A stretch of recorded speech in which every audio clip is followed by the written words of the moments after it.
자, 안녕하십니까. 반갑습니다. 11년차 트레이더 백정현입니다. 자, 여러분들 XRP 지금 큰 변동성 없어요. 오늘 주요 발표는 CPI 일정이 있고요. 내일은 PPI. 그리고 제가 그렇게 얘기했던 클레이티 법안은 연기가 됐습니다.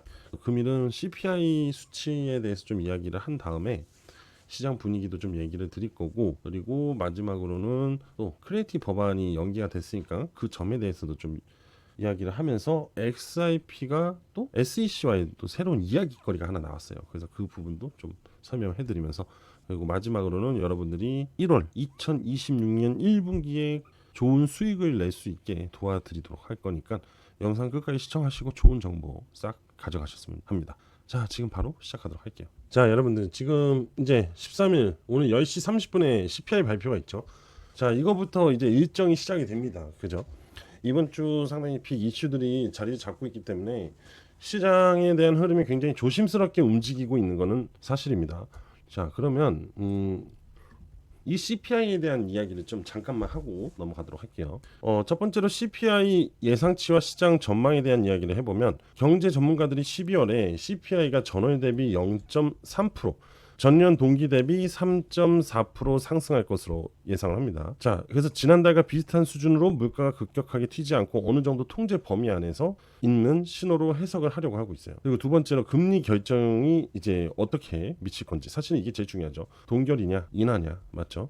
자, 금리 동결 가능성은 이번 CPI가 예상대로만 나와주면 미 연준이 다가오는 1월 FOMC 회의에서 금리 동결할 확률이 매우 높다고 지금 분석들이 나오고 있어요. 그리고 긴축 종료 기대, 인플레이션이 눈에 띄게 악화되지 않는 한 추가 금리 인상보다는 현재 금리 유지 후 인하 시점을 조율하는 단계로 넘어갈 가능성이 높다, 이거예요. 자, 일단은 1월 달은 사실 동결에 대한 얘기가 앞전부터 있었어요. 그죠? 새해 1월 1일부터 이야기가 나왔던 게 금리 동결 얘기였어요. 하지만 향후에 금리 인하에 대한 가능성이 나온다라는 부분이 있어서, 그래서 시장이 2026년 넘어오면서 잠깐 일시적인 반등이 나왔다, 이거거든요. 결국은 또 뭐예요? 거시경제로 인한 기대감이 비트코인을 하방에서 상방으로 끌어올렸다라는 그 개념을 알 수 있는 거죠. 아무리 비트코인이 어떻고 뭐 XRP가 어떻고 떠들어봤자 이 거시경제, 이 연준의 이야기가 변하지 않으면은, 거시경제의 흐름이 긍정적으로 바뀌지 않으면은 암호화폐 시장은 아무 소용이 없어요. 아무 소용이. 이제 그렇게 결론이 나고 있는 거예요, 계속. 그만큼 지금 암호화폐는 거시경제에 대한 그 분위기가 굉장히 중요합니다. 아무래도 규제에 대한 부분이 만들어지다 보니까 굉장히 예민하게 움직여질 수밖에 없지 않을까, 이런 생각이 들고 있어요. 자, 페드워치를 보시면 금리 동결이 95%입니다. 95%. 페드워치가 뭐 크게 막 달라진 적은 없어요. 그죠? 항상 이렇게 흘러가더라고 보시면 됩니다. 자, 그래서 이러한 부분 때문에 투자자들의 반응은 부정적인 반응은 상당히 제한적이라 보시면 돼요. 이미 어느 정도 물가 상승을 가격에 반영한 상태이기 때문에 CPI의 예상치를 크게 벗어나서 폭등하지만 않는다면은 시장이 큰 충격을 받거나 부정적으로 반응할 가능성은 생각보다 그렇게 높지 않다. 오히려 다음 지표를 주목하는 게 낫겠죠. CPI 발표에 이어서 다음 날인 14일에는 생산자 물가 지수 PPI. PPI가 이제 또 발표될 예정이죠. 그죠? 투자자들은 이 두 지표를 묶어서 최종 방향성을 결정할 것으로 예상이 됩니다. 그래서 결론을 내리면 오늘 밤 CPI가 예상대로만 나와주면 금리 동결 가능성이 굳어지겠죠. 그죠? 동결 가능성이 굳어진다. 시장은 안도할 거고 내일 발표될 PPI까지 확인하려는 움직임이 이어진다. 그럼 시장이 특별히 변동성을 키울 것은 없다. 금일 투데이. 그죠? 자, 그리고 또 뭐가 있습니까? 자, 바로 클래리티 법안이 있죠. 지금 계속해서 빅 이슈들이 나오고 있는데, 지금 보시게 되면은 마크업 일정이 변경이 되었다는 얘기가 나오고 있어요. 그죠? 당초 15일로 예정이 되어 있었던 클래리티 법안의 마크업이 일정이 1월 마지막 주로 연기가 됐네요. 그리고 이 연기에 대한 이유는 전략적 후퇴다. 단순한 지연이 아니라 법안을 통과를 시키기 위해서 확실시하기 위한 공화당 주도의 전략적 행보이다, 이렇게 얘기를 합니다. 공화당 소속 존 부주먼 상원 농업위원장은요, 성급한 표결보다는 완벽한 합의를 통한 확실한 지지를 확보하기 위함이라고 이야기를 했어요. 즉 위원회 투표에서 부결될 위험을 없애기 위해서 사전이 면밀하게 협의를 하고 충분한 협상 뒤에 투표를 진행하겠다 이겁니다. 결국 뭐겠어요? 통과를 시키겠다는 얘기예요. 결국은 그만큼 통과를 시키기 위해서 일부러 1월 마지막 주로 연기를 시킨다. 시간은 좀 미뤄졌지만 결과적으로는 오히려 더 긍정적이다 이겁니다. 저는 오히려 요번에 이제 CPI, PPI하고 이 클레리티 법안하고 너무 잘못 그러니까 쉽게 얘기해서 잘못 엮여버리게 되면은 시장이 이 부분에 대해서 되게 컴플렉스한 흐름이 만들어질 거라고 생각을 했거든요. 그래서 어떤 부분에 시장이 반응을 해야 될지 상당히 궁금하기도 했었어요. 과연 클래리티에 대한 굉장히 집중력 높은 암호화폐 집중력 높은 이야기를 할 건지, 아니면 암호화폐는 불안전 자산 시장이기 때문에 금리 인하와 동결에 대한 부분에 초점을 맞출 건지 굉장히 궁금했는데, 다행히 이 부분을 명확하게 좀 기간을 벌려놓은 거죠. 그러니까 확실히 일단은 금리를 먼저 생각을 하고 그 다음에 규제에 대한 부분을 생각하겠다. 근데 이 클래리티 법안 자체를 명확하게 통과시키기 위해서 충분한 협상을 하고 진행을 하겠다라는 기대감이 만들어졌다는 거예요. 그러면 오늘 내일만 잘 무사히 넘어간다면 이제 다시 새로운 기대감이 암호화폐 시장에 들어온다라는 거예요. 그 얘기 뭐예요? 다시 15일부터 시장이 반등이 나올 수 있다라는 얘기를 여러분들한테 얘기 드리는 겁니다. 아시겠죠?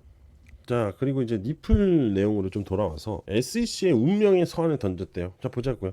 자, 이 기사에서 세 가지 내용으로 이야기를 하면은, 첫 번째는 탈중앙화를 법적 기준으로 삼지 말 것. 두 번째는 2차 시장 거래의 독립성을 강조합니다. 그리고 세 번째, 향후 전망, 글로벌 금융 인프라로 인한 도약, 이 얘기인데 좀 더 디테일하게 하나하나 풀어볼게요. 탈중앙화. 리플은 SEC에 보낸 서한에서요, 어떤 자산이 탈중앙화되어 있는지 아닌지를 기준으로 증권 여부를 판단하는 것을 불확실성만 오히려 키운다라고 주장을 했어요. 맞아요. 아직 명확한 부분이 나오지 않았죠. 그죠? 근데 SEC는 또 이거를 명확하게 선점을 못해요. 왜? 아까 얘기했잖아요. 클래리티 법안 자체가 1월 마지막 주로 연기됐고, 그 부분에서 또 SEC의 그러니까 범위를, 그게 통과가 되면 SEC가 또 범위가 줄어들어요. 코인 쪽에, 암호화폐 쪽에 영향을 주지 못하게 됩니다. 이해되시죠? 그래서 이렇게 리플은 이 상황을 딱 맞춰서 강력하게 SEC를 몰아붙이고 있는 거죠. 꼭 옛날에 SEC한테 당했던, 게리 겐슬러가 있었을 때 리플이 당했던 부분을 오히려 역으로 돌려주고 있는 듯한, 꼭 복수하고 있는 듯한 느낌이다. 저는 그렇게 느껴집니다. 사실 그냥 뭐든 뭐 재밌자고 하는 말인데, 꼭 그렇게 꼭 타이밍들이 절묘해요. 뭐 그렇다고 해서 뭐가 달라지는 건 아니에요. 저것 때문에 뭐 시세가 뭐 급등하고 급락하고 그런 건 아닌데, 이제 리플에서는 이제 SEC를 오히려 반대로 이제 역공격을 하고 있는 거죠. 그죠? 대신에 이제 계약상 권리가 있는지를 기준으로 삼아야 한다고 강조를 합니다. 그래서 XRP 보유자가 리플사에 대해 어떤 법적 권리나 수익 배분권을 갖는 게 아니기 때문에 증권이 될 수 없다는 논리, 이 얘기를 하는 거예요. 그러니까 XRP는 지금 우린 증권이 아니야, 명확하게 구분을 져버린다는 이거죠. 자, 그리고 두 번째, 2차 시장 입지에 대한 강화인데, 2차 시장이라는 거는 거래소거든요. 거래소에서 개인끼리 XRP를 사고 파는 것은 리플사와 아무런 직접적인 계약 관계가 없는 행위, 맞잖아요. 여러분 중에 누군가 저하고 XRP를 거래를 해요. 뭐 같은 가격으로 거래를 할 수도 있고, 더 올린 가격으로 거래를 할 수 있고, 더 저렴한 가격으로 거래를 할 수 있는 거예요. 이게 문제가 되냐? 전혀 문제가 되지 않습니다. 이런 부분들이 증권하고 연결이 된다? 그건 말이 안 되는 거예요. 그죠? 명확하게 암호화폐도 시세라는 게 존재를 하는데, 그죠? 그리고 증권법은 발행사와 구매자 사이에 약속이 있을 때만 적용이 되는 거예요. 단순히 시장 내에서 거래가 되는 그거는 적용하면 안 된다. 그러니까 A라는 기업이 있어요. A라는 기업이 B라는 사람한테 증자를 한다든지 시비를 발행한다든지 사채를 발행한다든지 하면서 돈을 또 회사로 이 B라는 사람이 줍니다. 자, 어렵지 않게 설명해 드릴게요. A사와 B라는 사람이 있어요. 이 사람이 A사에게 투자를 합니다. 자, 그러면 이 A사는 이 B라는 사람한테 증권을 줘요.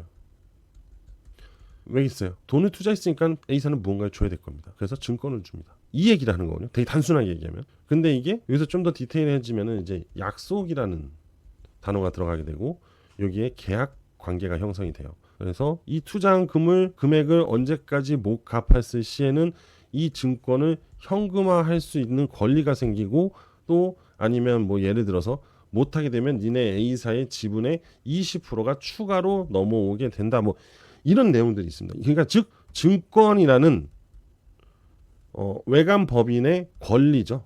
권리를 잘라서 준 다음에 이걸로 돈을 투자를 받아서 이 기업이 운영을 하는 거거든요. 즉 계약 관계죠. 증권을 줌으로써 계약이 형성이 되는 거예요. 그래서 여기 방금 여기서 얘기한 거, 증권법은 발행사와 구매자 사이 약속이 있을 때만 적용이 되는 거. 바로 이 얘기를 하는 겁니다. 근데 단순히 시장에서 우리가 거래소에서 와 그 호가가 와 움직여요. 그 매수, 자 시세가 올라가는 걸 기다려요. 이거는 증권법으로 간주하면 안 된다. 이 얘기를 하는 겁니다. 맞는 말인 것 같아요. 왜냐면은 리플은 명확하게 그 부분을 이렇게 갈라치기를 해줘야 됩니다. 그렇지 않으면은 우리가 사는 거래소에서 리플을 사고 파는 것도 증권법에 해당되는데요. 그럼 SEC가 관여를 하게 된다. 근데 그거를 못하게 딱 해버리면 SEC가 더 이상 암호화폐에 대한 관여를 할 수 없어진다. 이 부분이 가장 제일 기준이 되는 명확성이 될 겁니다. 자, 그리고 세 번째로 글로벌 금융 인프라의 도약. 현재 이번 서한에 미국 의회에서 논의 중인 암호화폐 시장 구조 법안이 바로 클래리티가 나오죠. 클래리티가 바로 나오잖아요. 그죠? 입법 과정에 영향을 주기 위한 포석이다. 아까 제가 처음에 얘기했던 그 얘기 그대로입니다. 규제 명확성이 확보될 경우에 일본의 구미 등 글로벌 기업들이 리플 네트워크 활용이 늘어나고 기관 자금이 대거 유입되면서 XRP가 실질적인 글로벌 금융 서비스의 핵심이 된다. 즉 많은 금융회사들이 XRP 그리고 XRP 레저를 쓰면서 리플사에 뭐가 늘어나겠어요? 실적이 늘어난다 이겁니다. 그러면 실적이 증가를 하면 뭐겠어요? 자본이 증가를 한다 이거예요. XRP 리플은 계속 부자가 되겠죠. 그러면 어떻게 되겠어요? 아니면 회사가 기업이 돈이 점점 많아져요. 그럼 당연히 XRP 시세, 코인 시세도 올라갈 수밖에 없죠. 이건 완전 1차적인 방향입니다. 지금 이러한 상황을 만들어 가려고 암호화폐가 미국 정부가 암호화폐 규제에 대한 부분을 완화하면서 규제를 명확하게 만들려고 하는 거예요. 결국 참 애매한데 증권은 아닌데 증권 시장처럼 암호화폐 시장을 만들려고 하는 거예요. 쉽게 얘기하면. 그래서 우리가 투자할 수 있는 시장이 하나 더 증가하는 거다 이렇게 생각하시면 돼요. 자, 부동산 있고 채권 있고 그렇죠? 선물 시장 있고 거기 또 암호화폐 시장. 근데 크게 분류했을 때는 암호화폐, 증권, 부동산 이렇게 되는 거예요. 투자 시장 이해되시죠? 어렵지 않아요. 결국 이 모든 건 다 XRP한테 도움이 되는 쪽으로 흘러가고 있다 이렇게 보시면 돼요. 자, XRP 차트를 좀 보면은 사실 아까도 말씀드렸잖아요. 지금 이번 주는 CPI 발표, PPI 발표, 그죠? 그래서 시장이 계속해서 눈치를 보는 지지부진한 흐름이 나온다. 그리고 앞전에도 그랬잖아요. 원래 15일에 있었던 클래리티 법안에 대한 투표가 또 있어서 눈치를 볼 수밖에 없다라고 했죠. 빅 이벤트 때문에. 근데 지금 클래리티 법안은 또 미뤄졌고 결국 일단은 CPI하고 PPI로 인한 후 방향성이 나올 거다 이겁니다. 그래서 현재 차트상으로는 여전히 눈치를 보고 있는 약세, 단기적 약세지만 현재 지표상으로는 또 강세 흐름을 유지하고 있다. 빠지지도 않고 상승하지도 않고. 그렇죠. 굉장히 지지부진하고 답답하다. 하지만 어쩔 수가 없어요. 이런 상황은 방법이 없어요. 왜? FOMC로 바로 이어지겠죠. 그래서 동결로 이어질 가능성이 높기 때문에. 하지만 이미 충분한 학습이 되었기 때문에 동결이 되어도 시장에 큰 하락 변동성은 나오지 않는다. 이게 지금 시장의 결론이기 때문에 주장이죠. 결론이라기보다는 주장이기 때문에 많은 혹시나 나올 급락에 동요될 필요는 없다. 저는 그렇게 얘기를 할 수 있을 것 같습니다. 자, 그럼 비트도 똑같아요. 사실은 그나마 비트가 좀 낫네요. 오히려 단기 7일평 위로 올라오면서 요 고점을 돌파하려고 할 거 아니에요. 바로 요 고점 1억 3,665만 원 구간. 저기 뭐 돌파하면은 또 돌파했다가 눌렸다가 이렇게 가겠죠. 그죠? 그리고 여기서 돌파를 해줘야지 시세 라인이 드디어 기준 라인을 돌파를 할 수 있다는 점. 그러면 결국 요 박스권을 돌파하면서 이제 이 세력성 구간까지 1억 5천만 원대까지 다시 회복을 할 수 있는 긍정 시그널이 나온다는 거예요. 그러면 어떻게 되겠어요? 그때 XRP가 올라가겠죠. 이렇게 쭉 하고. 그죠? 그거밖에 없어요. 뭐 현재 뭐 기술적 분석 엄청나게 대단하게 살 수 있다? 저 그렇게 할 수 있는 사람 있으면 나와보라 하세요. 제 손에 장의지지입니다. 진짜로. 이미 충분히 여기서 제가 XRP는 완전 공구리를 친 단단한 지지대다라고 그렇게 설명을 해드렸는데 누가 어쩌고 피보나치가 어쩌고 아니라니까요.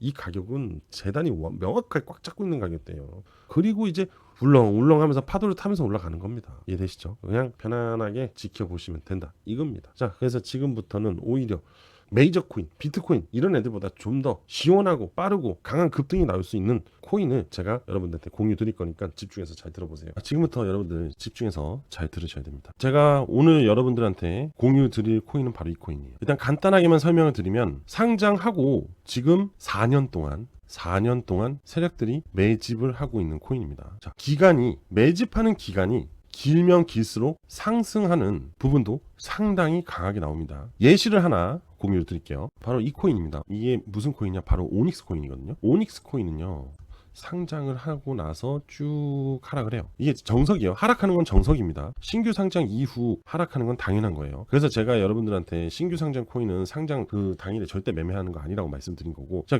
2023년부터 쭉 횡보를 하기 시작합니다. 그리고 2024년, 2025년 2년간 매집을 하고 거의 한 2년 반 정도 매집을 하고 이렇게 강한 폭등이 나와요. 폭등이. 자, 여기서부터 고점까지가 4080%입니다. 4080%. 어마어마하죠. 그죠? 이 횡보의 기간이 길면 길수록 상승 효과가 어마어마해요. 왜? 세력들이 장기간 매집을 했기 때문에 상당한 유통 물량을 세력들이 포섭을 했단 말이지. 그럼 매집을 하는 동안 상당히 많은 자금이 들어갔겠죠. 그죠? 매집을 하는 동안 상당한 자금이 쓰였단 말이죠. 그러면 세력들 입장에서 손익비를 맞출 때 뭐 300% 올려서 될 것 같아요? 아니요. 그 이상 상승이 나와야 돼요. 근데 2년 반 매집을 했는데 4080% 그리고 끝난 거예요. 4080%면 여러분들 40배 이상이 오른 겁니다. 40배 이상. 그러면 100만 원을 투자했을 때 얼마가 되겠습니까? 4천만 원 이상 수익이 나왔다. 이렇게 보시면 돼요. 이해되시죠? 자, 보세요. 오닉스 코인 맞죠? 이렇게 말도 안 되는 상승이 나왔다. 2년 반 정도의 매직으로 인해서. 하지만 이 코인은 여러분들 보시면 상장 후 하락은 당연한 거고, 이 코인 같은 경우는 2023년부터 매집이 시작이 되기 시작했어요. 그리고 무려 3년간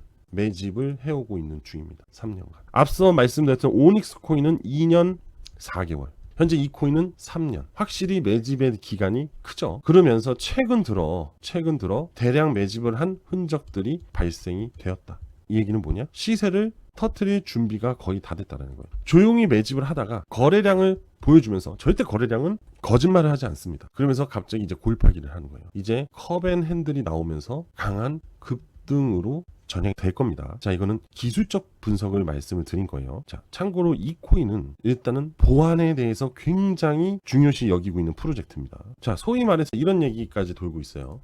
블록체인 보안의 끝판왕, 그리고 AI 기반의 실시간 감시자, 모든 코인에 필요시 여기고 있는 핵심 기술을 가지고 있습니다. 이해되시죠? 상당한 신뢰도를 가지고 있다. 그래서 전 세계 4,000개의 프로젝트의 목줄을 지고 있는 게 바로 이 코인입니다. 이해되시죠? 폭발 전에 여러분들 지금 마지막 탑승 기회예요. 저가.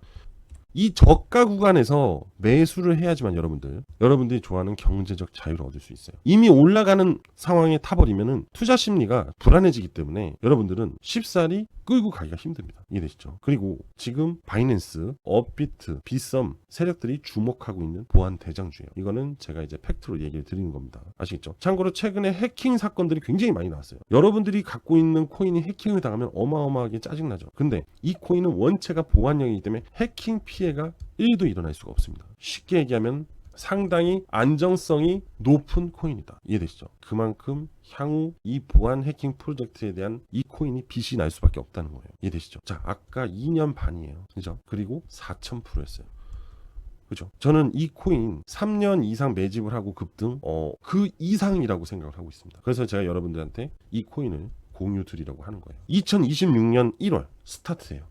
그죠? 이 코인 딱 묶어두고 편안하게 기다리면서 곧 나올 폭등을 기다리면서 여러분의 경제적 자유를 누리는 게 좋다. 전 이렇게 얘기합니다. 이해되시죠? 그래서 제가 이 코인명, 그죠? 그 다음에 매수 타점, 그 다음에 대응 전략까지 여러분들한테 공유를 드릴 겁니다. 그리고 이 시세 라인이 곧 골든 크로스 하면 이제 터지기 시작할 거예요. 이제 얼마 남지 않았어요. 길어야 한 달이다. 이런 느낌이 듭니다. 자, 그래서 여러분들 저하고 한번 2026년에 경제적 자유를 얻어보실 분들은 저한테 문자 하나만 보내주시면 제가 고민도 안 하고 이 관련된 코인에 대한 내용을 모두 공유 드리도록 할게요. 아시겠죠? 자, 어디로 문자를 보내주시냐면은 제 개인 번호로 문자 보내주시면 됩니다. 010-5890-6321 010-5890-6321로 저한테 졸업이라고 문자 하나만 보내주시면 됩니다. 자, 생각을 해보세요, 여러분들. 지금 고물가 시대고 사실 돈이 상당히 많이 점차적으로 필요한 시기가 돼가고 있어요. 그죠? 자녀들 비용, 학비며, 그죠? 또 뭐 손주들도 마찬가지고, 맞잖아요? 이렇게 돈이 계속 들어가야 됩니다. 근데 이런 걸로 한방 시원하게 터뜨리고 나면은 그 다음부터는 좀 여러분들이 자산을 운영하는데 상당히 유용하다, 이겁니다. 여러분들의 딱 한 번의 선택이 여러분들의 인생을 바꿀 수 있다, 이겁니다. 아시겠죠? 자, 굉장히 공들여서 찾은 거예요. 이렇게 장기간 매집된 코인이 그리 없습니다. 근데 굉장히 좋은 프로젝트를 갖고 있고 재료를 갖고 있고 앞으로 이 보안은요 필히 암호화폐 시장에서는 가장 중요한 테마로 떠오를 거예요. 이해되시죠? 자, 지금 보이는 전화번호 010-5890-6321로 저한테 졸업이라고 문자 보내주시면 됩니다. 바로바로 보내드리도록 하겠습니다. 자, 오늘 저는 여기까지 할 거고요. 여러분들 성공을 위해서 항상 응원을 하고 있다는 점 기억해 주셨으면 좋겠습니다. 자, 감사합니다.